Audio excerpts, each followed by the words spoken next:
الحمد لله رب العالمين، والصلاة والسلام على أشرف الأنبياء والمرسلين نبينا محمد وعلى آله وصحبه وسلم أجمعين. السلام عليكم ورحمة الله وبركاته. سامق ليسين موضوع وحوية مشكلة الصومالية حل ملاذهي، وأنا موضوع محاضرات كبدنا أسلاذهي أصير أسوأ السعودين محايا لي أمض سيكون بربرتو سيكون لسنتو وحاصل لان ولا سو آخرين هاي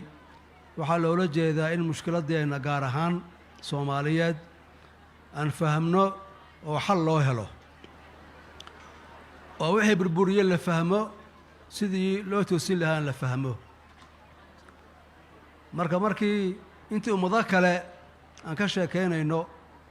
ولقوا عبرة قادنا يو مسلمين تواليه إنه أنا قلبت إن مركب مشكلة دي إنه بوس كذا أي حل كذا أيام ما أنت إن شاء الله حاجة دول مريا. إن أفهمتي موضوعا على دورتي مؤتمر كان له دورتي وموضوع مهمة ومدة مصر كأردن طابنايا.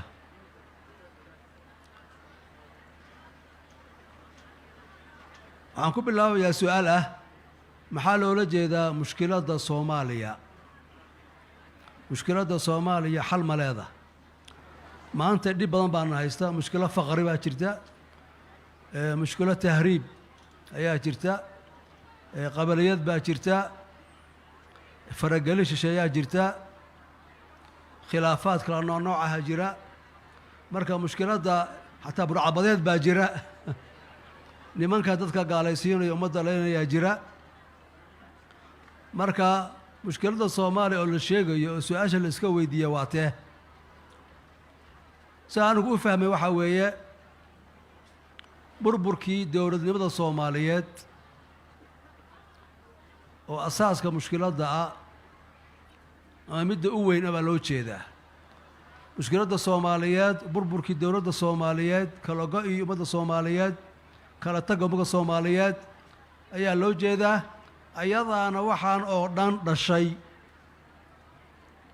هدايتها محن كورا تهريبك هدايتها قبلية أو صوب بعضها هدايتها غلوية دينك هي أفكار دينك أو خلدان هدايتها فرقالين أو زيادة وحاصل وحكيني وحويان وبربركي دولة دوي سؤال بعض وحوية وهذا بربركي دولة دو أرموس مشكلة أهين بقى dadka qaar baa laga yaabaa inay burburto dad baa rabay Soomaa inay burburto dad baa rabay oo xal u arkahayay oo inay burburto waxba naga ma biin waxba noo ziyaaday ama waa noo fiican tahay ama bagah meel oran jiray dad baa oran laga yaabaa marka inay dawladdu naga burburto lafteedu horta mushkilo aan isku raacsanahay ma tahay ما سدد بيلا في عن تهيبا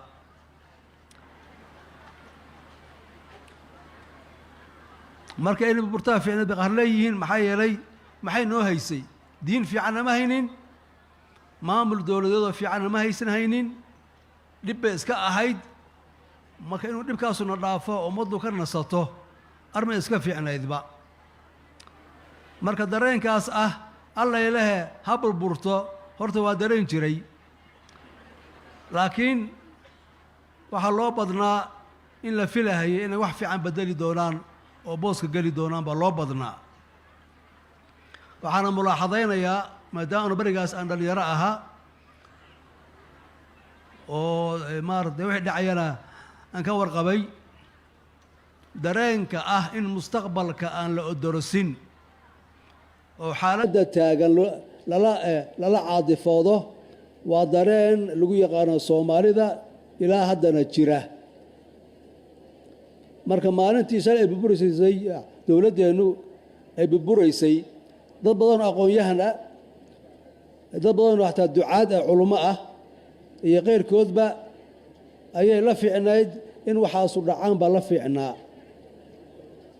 أو حنون كدولة أي كويسي هي ما ركت فساد كذا أي كغالب أها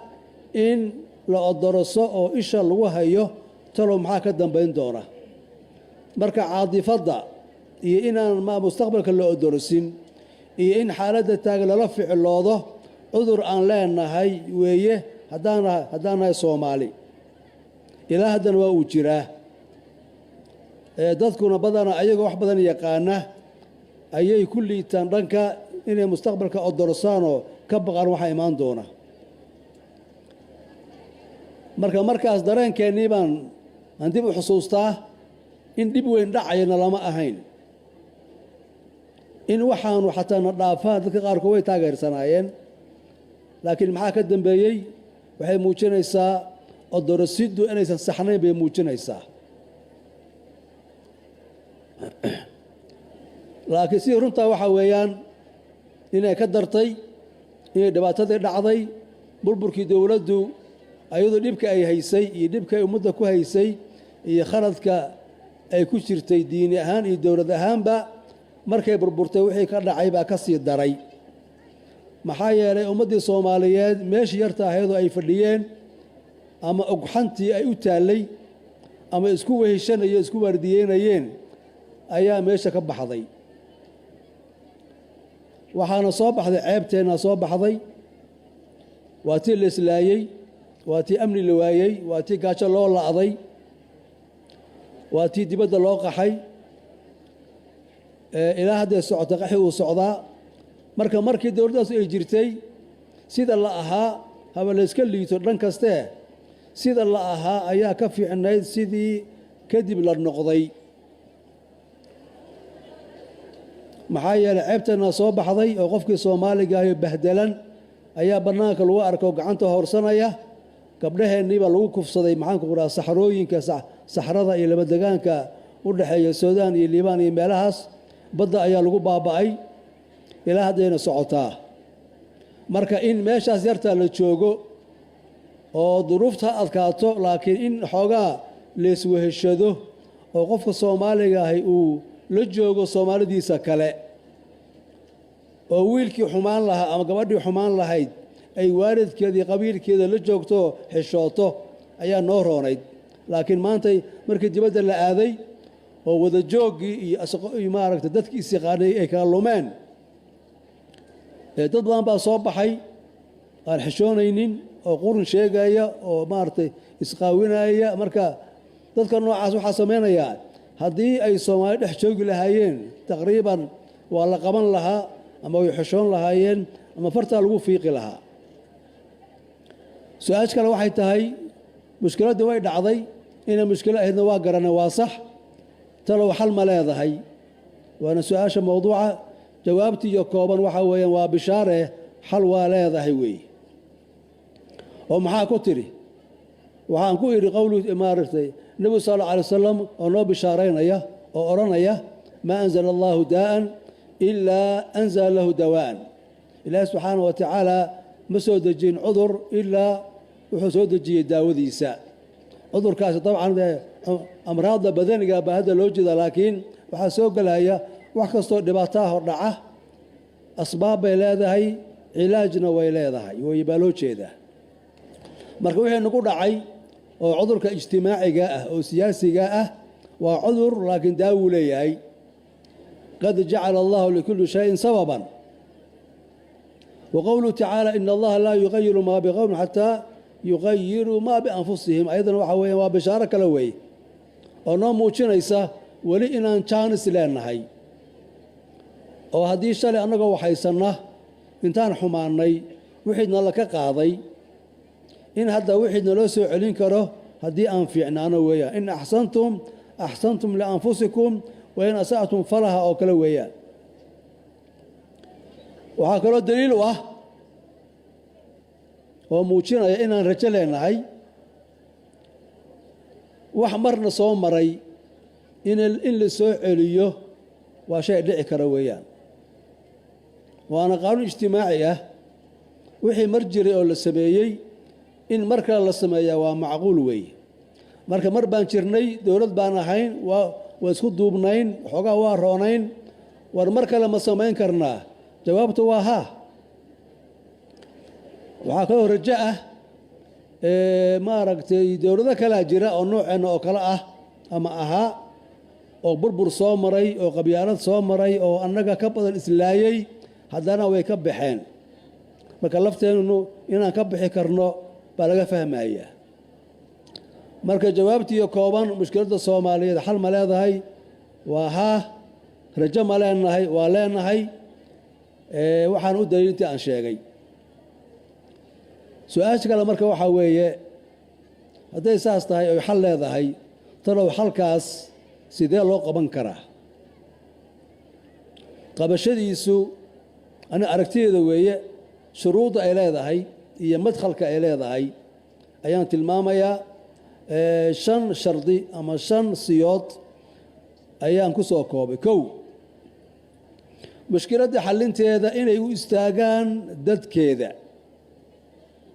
oo muslixiinta ah waxaan ka wadaa ilaa hadda mushkiladeena dadkii xalin la uma istaagin dad ku danaysanaya ayaa meelaha jooga marka mushkiladda xalinteeda in horta dadkeedii ay u istaagaan waa laga maarmaan oo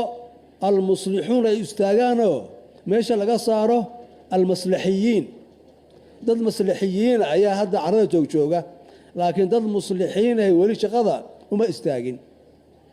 hortaas waa mid labaad waxaa weeye haddii wax la xalinayo mushkiladda asalkeedu waa gudaheenna weeye ee dibadda maaha qul huwa min cindi anfusikum marka in isha lagu hayo oo mushkiladda xalinteeda laga bilaabo gudaha laga bilaabo saddexaad mushkiladdu waa mushkilad Soomaaliyeed saas darteed xalkuna waa inuu ahaadaa xal Soomaali ka imaanaya waa muhiim xal ka imaanaya meel kalena anfici maayo afar in la kala saaro mushkiladda asaaska ah iyo waxa faraca ah oo tahriib baa jira burcabadceed baa jira xataa shabaab baa jira waxaasoo dhan waa mushkilooyin ka dhashay mushkiladda jirtay bay ka dhasheen marka mushkilooyinka faraca ah iyo mushkiladda asaaska ah in la kala saaro weeye oo markaas xalka laga bilaabo mushkiladda asaaska laga bilaabo weeye waa shanaada u dambaysee marka waxa la xalinayo waa inaan u shaqaynaa laba siyood oo ah xal lagu xalinayo mashaakisha markaas taagan lagu xalinayo iyo xal fog oo istiraatiiji ah oo ummadda waqti dheer qaadanaya marka waxaan idhi waxaa laga maarmaana in shaqada ay qabtaan dadkeedii inay u istaagaan baa la rabaa maxaa yeelay hadda dadka meelaha jooga oo ummadda hogaaminayaa dad maaragtay muslixiin uma badna dad maslaxiyiin ah ayay u badan yihiin waana dad markay mushkiladda arkeen inay xaliyaan ma samaynine labay u qaybsameen dad xalka u arkay aan kala tagno haddii la isdagaalay oo la isfahmi waayey ha la kala tago dad baa xal u arkay kala taga dad baa xal mooday in la kala go'o dad baa xal u haysta inay tahay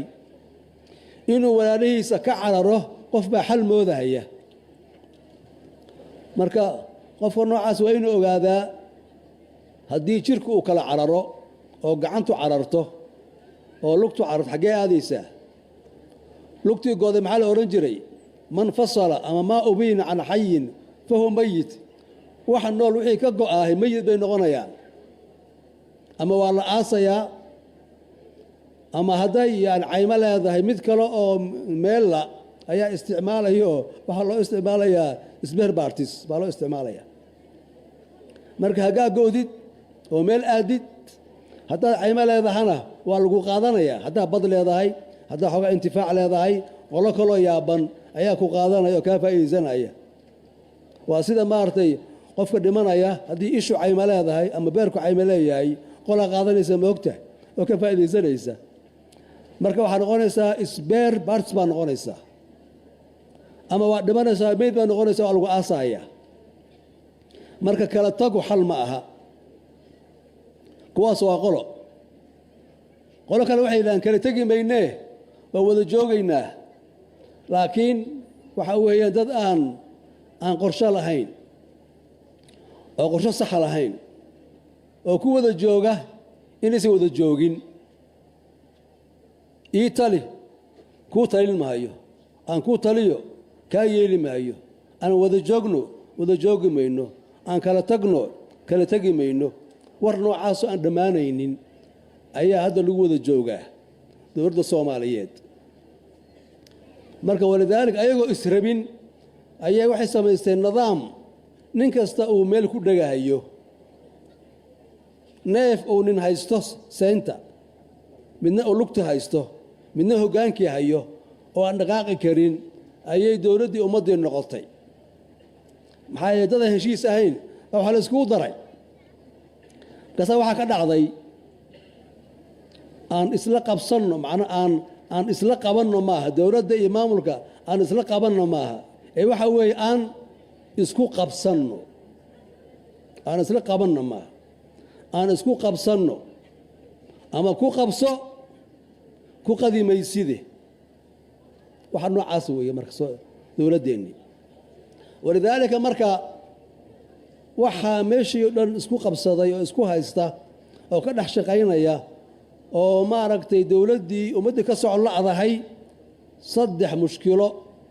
oo mid kasta uu miim ka bilaabanayo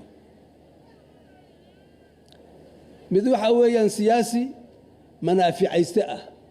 manaaficayste siyaasi ku manaaficaysanaya jagada iyo maamulka marka manaaficayste markuu yimid oo dowladdii iyo maamulkii ka manaaficaystay waxaa soo baxay miinayste mataqaanaa miinayste kuwa dadka qarxinaya way olaynaya waa miinaystayaal manaaficayste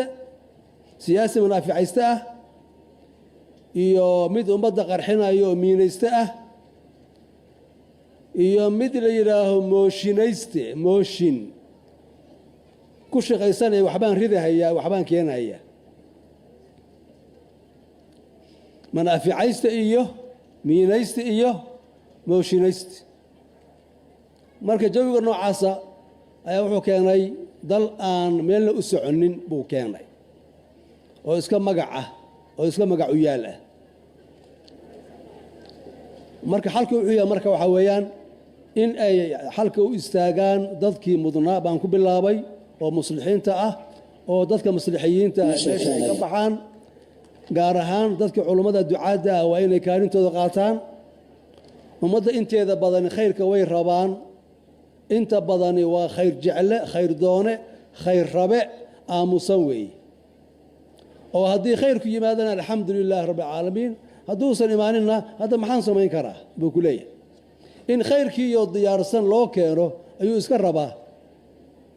oo take away ah magarata marka ducaaddii culummadii marka waa inay kaalintooda qaataan baa la rabaa oo maydaanka u soo degaan oo dadkaas aamusan oo la dulminayo oo lagu cayaarahayo ay hoggaamiyaan baa la rabaayo ay ugu yaraan hoggaanka fiican tusaan anigu ma lihi culummadu ayagu jagaha qaataan laakiin waxaan leeyahay siyaasi fiican ha soo saaraan siyaasi fiican oo weli caymo lahaa jira oo hadduu dad fiican helo oo aragti helo shaqayn karaa jira marka ummadda waa diyaar ah siyaasiyiin fiican say ugu soo baxaan culummadu waa inay kaalintooda qaataan oy maaragtay ay ummadda isku keenaan baa la rabaa oy ka bilaabaan kow horta wixii nagu dhacay maxay noogu dhaceen maxay ahaayeen xageedna laka galay waa inaan fahamnaa cudurkiina dudumiyey ayaa ilaa hadda nagu dhex jira cudurkiina baaba'ashay oo cadaalad la'aanta ahaa oo qabyaaladda ahaa oo kalsooni la'aanta ahaa oona burburiyey maalinta burburaynay ayaa ilaa hadda shaqaynaya maxaa keenay layskuma sheegin cudurkaas layskama daaweynin layskama tallaalin lagama heshiinin marka cudurkaas in la sheegaa la rabaa oo yaa sheegahay see loo sheegayaa ولا قبقيا محايا هدي وحي لك شيغو قبائل با حناقه هيا oo oranaya annaga aadna loo jeedaa marka anu xalkii baan hayaa maanta insha Allah taala xalku muxuu yahay ragga ducaada culimada ah dadka muslimiinta ah nin kasta qabiilkiisa ha mathalo hana ku hadlo qabiilkiisa ha la hadlo qabiilkooda waxay haleeyeen ha sheego ee kale ha sheegin cid kale isku dhawaanin qabiilkaaga ka hadal wuxuu haleeyay sheeg wuxuu khalday sheeg وعاي كرتا موقته لقى ما حيقو مد كلنا قبيلكيس عايو أو حقه مد أفرادنا عايو مد شرادنا عايو مركي ننكستو شيخي قبيلكيس عايو قبائش وحليهين وقول لك نوحو شيء واصح أنا استوسن ويل كان نوحو تلماما واصح أن قرت قاضنه أن ظلمك إسكدينه مركي قبائش وحا ما ركتي وحا كعنا قبيلك وحا كعنا يا nin aan wiilkooda ahayn wax u sheegaya markaasay wareerayaan marka laga daayo wiilkooda ha lagu diro oo runta ha u sheego markii wadaad kasta ay daaci kasta iyo muslix kasta uu qabiilkiisa dibka ay geysteen uu sheego uu dadka ka celiyo markaas waa la isjeclaanayaa markaas taas ka bilaabanaysa markii dibka aan ogaano oo qabiilkiisa dibkiisa la sheego oo la qirsiyo oo markaas la isku saraaxoodo Soomaali maantay runta isku ma sheegin qabiil kasta asaga sheekaysta maxaana la dulmiyay maxaana la ku sameeyay waxa lagu dhacmiya ogtahay balaaya ka dhacday taariikhda Soomaaliya oo dhan annaga ayaa madluumiin ah ka kalena ma aragtay waa nafsu shay annaga madluumiin ah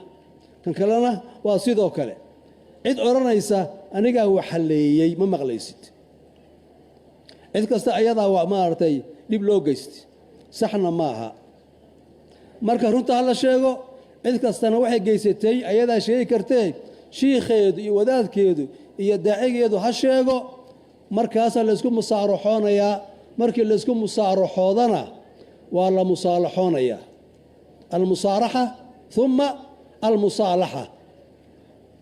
inta wax la qarinayo oo beenta la sheegayo runta la gaari maayo waxa kugu daliila waxa runta la gaarayaa markii waxa aad geysatay aad sheegtid ummadana cafis aad weydiisatid markii nabiga Yuusuf walaalihiis ay dhibeen isagoo yar oo naxariis ka mudan ay ku ciyaareen ay maartay god ku rideen waa dambi weyn khatar weey markii ilaahay qadaray oo asagoo boqor ay la kulmeen maxay yiraahdeen ma dhihin anigu maxaan sameynay balaay ku qaadatay qolooyin baa ku dafay kuwa kale ahaayeen anigu ma aanu ma dhihin ay yiraahdeen la tallaahi laqad aatharaka Allah alayna wa in kunna la khati'in way i'tiraafeen asna kuma dhibin ma maxkamadaynin كما سي عمبارين ويلي لا تثريب عليكم اليوم يغفر الله لكم وهو أرحم الراحمين ساسال الربا مرك مدى الصوماليات ما أنت أن دولة قادنا إلى حدا ولا قيلنا يا وأنا الدلميي هي رساسو يالي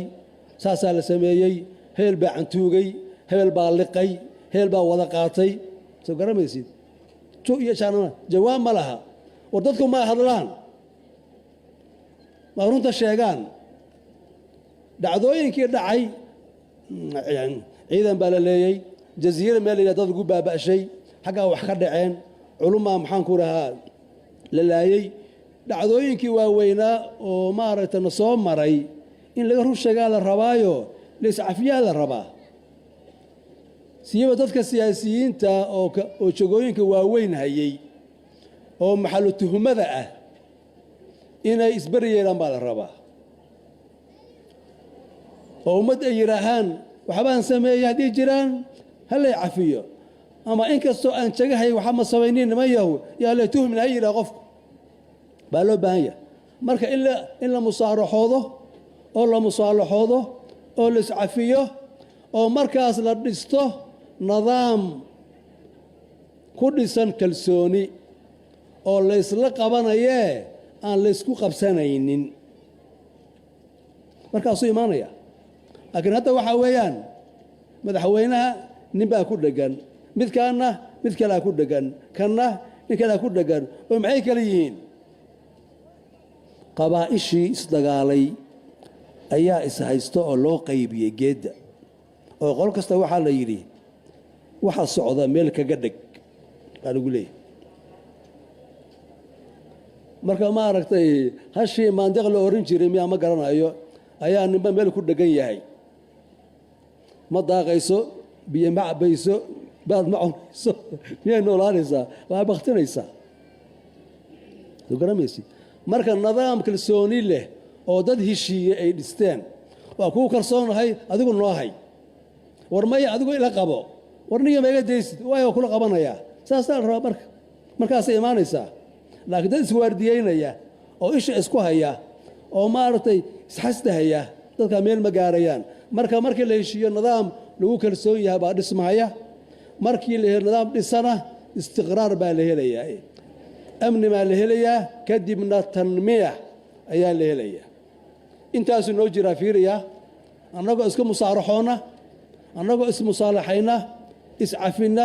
runta isku sheegna ayay noo jirtaa kadibna istiqraar iyo tanmiya ayaa ku xiga marka wuxuu dhowaan badanaa oo haddana dheera waa meesha laga yidhaaho doqonay hee libtu kuu dhow kaana dheer baa la yidhi waa midda oo kale weeyaan marka caqabooyinkaas aan soo sheegay ayaa jira oo naga hortaagan in wanaaggan musaalaxadan la gaaro caqabadda siyaasiga manaaficaystaha ah caqabadda miinaystaha iyo amni la'aanta ah caqabadda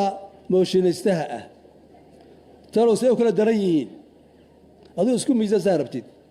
laakiin ana waxaan is leeyahay midka miinaystaha ugu daran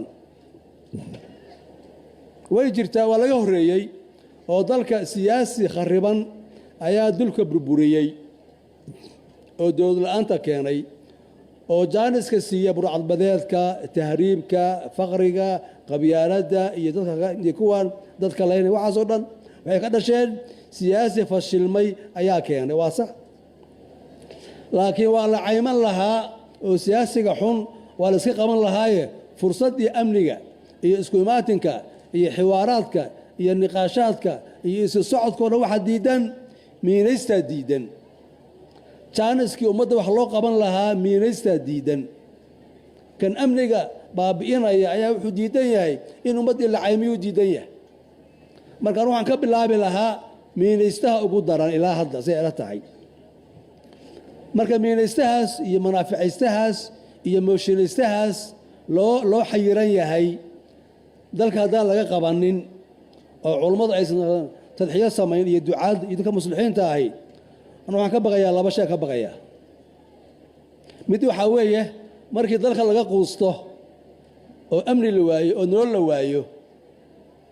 hadday noo heshiiyaan gaaladu oo 100 markab oo waaweyn ay keenaan xeebaha Soomaaliyeed oo yiraahaan war yaa baxayay ay yiraahaan dalka in lagu haraayo aniga ilama ah si magaalooyinka waxa dhici karta qof reer baadiya inuu iska haro laakiin inteena magaalooyinka joognaa maraakiibtaas isku guraynaa bimacna waxaan u diyaarnahay in dalkan aan ka tagno baan kulli sugaynaa waa halis mid kale waxa weeye in dalka loo kala qaybiyo dawlado yaryar iyo maamulo yaryar oo dawlado waaweyn ay ka manaafacaystaan oo dhulka baartaan sida Congo oo kale maanta ay tahay oo meel dahab yaallo qolo ku habsato meel uu yaalo uranium ku kala ku habsadaan meel kalena bas ninka Soomaaliga hadii la yiraaho magaaladaada Soomaha waa dawlad maxaa ka baahaya calankiina waa kana bariyahan calamaha ma ogtahay la samaysanayaaba oo cirka marahayaba calankii buluuga ahaa waa laga niyad jabay calankii buluuga ahaa nama mathalo calankii buluuga ahaa inaan ku jiro u malayn maayo marka mid kale aan samaystay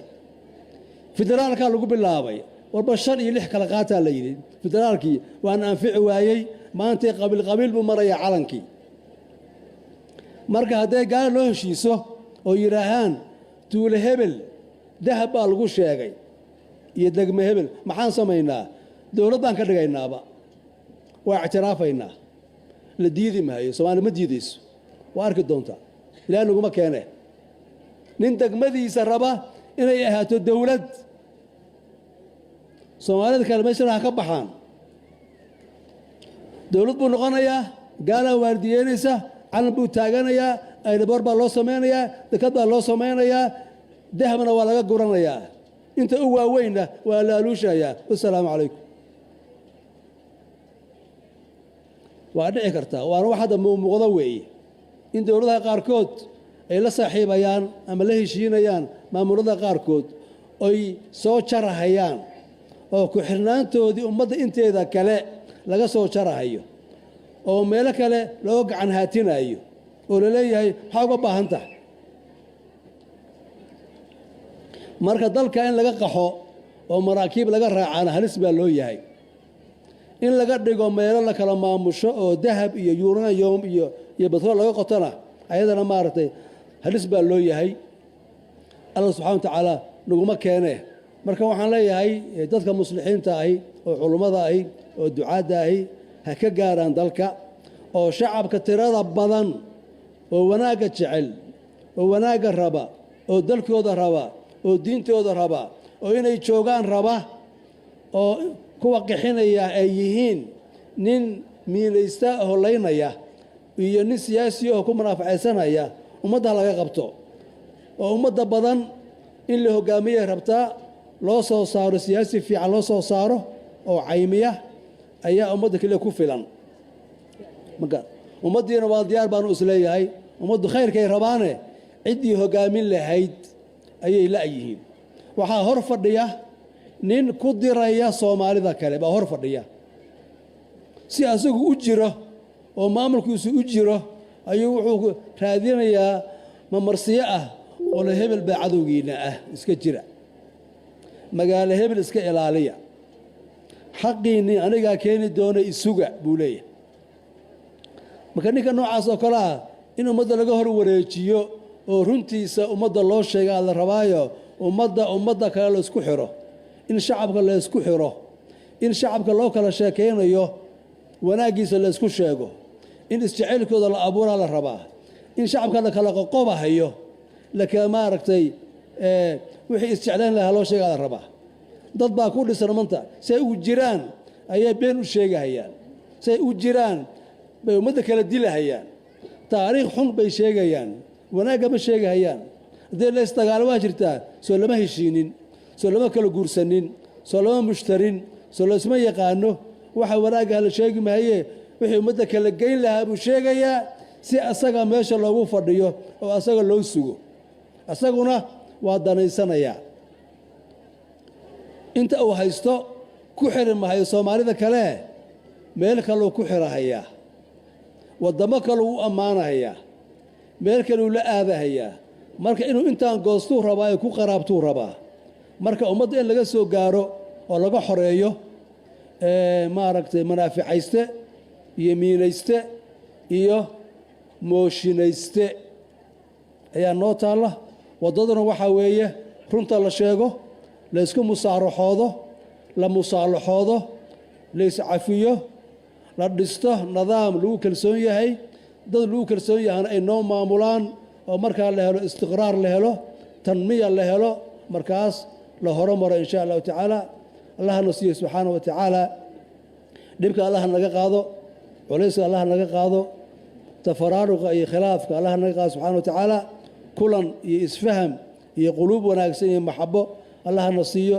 hada wa billahi tawfiq wassalamu alaykum wa rahmatullahi wa barakatuh